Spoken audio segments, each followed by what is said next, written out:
Welcome back Telugu movie reviews. Hero Varun Sandesh గారు హీరోగా నటించిన constable movie review. Hero Varun Sandesh గారికి వరుసగా ఆఫర్లు వస్తూనే ఉన్నాయి. అయితే మరి మన ముందుకి మరో మూవీతో వచ్చేసారు. అది ఏ మూవీయో కాదు, కానిస్టేబుల్. ఈ మూవీని క్రైమ్ ఇన్వెస్టిగేషన్ థ్రిల్లర్గా తెరకెక్కించారు. మూవీ ఎలా ఉందో ఇప్పుడు చూద్దాం రండి. ఈ మూవీ యొక్క స్టోరీ విషయానికి వస్తే, అది శంకరపల్లి అనే ఒక గ్రామం. అక్కడ వరుసగా దారుణ హత్యలు జరుగుతుంటాయి. ఈ హత్యలు పోలీసులకు సవాల్గా మారుతుంటాయి.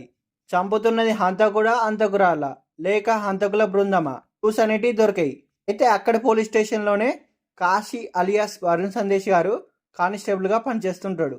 అయితే ఇతను ఈ హత్యల క్రమం తన మేనగోడలైన కీర్తి అలియాస్ నిత్యశ్రీ వరకు రావడంతో అలర్ట్ అవుతాడు. దీంతో తనే ఇన్వెస్టిగేషన్లోకి దూకుతాడు. కొందరిని అనుమానిస్తాడు కూడా. వాళ్ళు కూడా హత్యకు గురవుతుంటారు. ఈ హత్యలు చేస్తున్నది ఎవరు, ఎందుకు చేస్తున్నారు, పట్టుకోవడానికి కాశీ ఎలాంటి ప్రయత్నాలు చేసి సఫలమయ్యాడు? ఇదంతా తెలియాలంటే మనం మూవీ చూడాల్సిందే. స్టోరీ ఎలా ఉందో ఇప్పుడు చూద్దాం రండి. ఇప్పుడున్న ట్రెండ్ మొత్తం సస్పెన్స్ థ్రిల్లర్ల ట్రెండ్లో విఫలమవుతున్నవే ఎక్కువ. అయితే ఈ స్టోరీస్ని ప్రొఫెషనల్గా తీయకపోవడం వల్లనే ఈ పరిస్థితి. ప్రస్తుత స్టోరీ కూడా ఇంతే. సస్పెన్స్ కోసం ఈ స్టోరీ అనుకున్న మెయిన్ పాయింట్ని రివీల్ చేయడం లేదు. ఈ పాయింట్ బాగుంది, ఇన్వెస్టిగేషన్ బలహీనంగా ఉన్న మెయిన్ పాయింట్ వల్ల ఈ సస్పెన్స్ థ్రిల్లర్ భిన్నంగా కనిపిస్తుంది.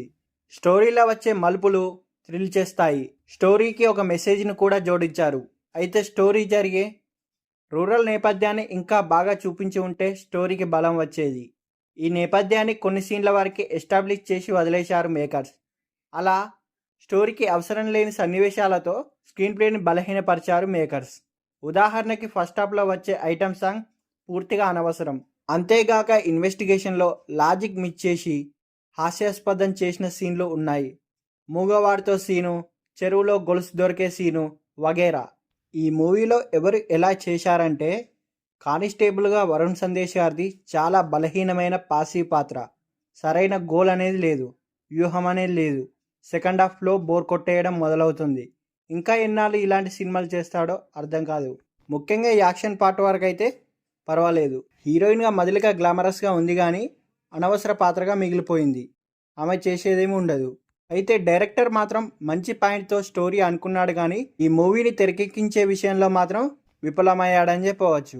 స్టోరీలో, స్క్రీన్ ప్లేలో కొన్ని మలుపులు, కొన్ని యాక్షన్ సీన్ ఉన్నంత బలంగా మిగతా యొక్క స్టోరీ కూడా ఉండేలా శ్రద్ధ తీసుకొని ఉంటే వరుణ్ సందేశ్ గారికి ఈసారైనా మంచి హిట్ అనేది పడేది.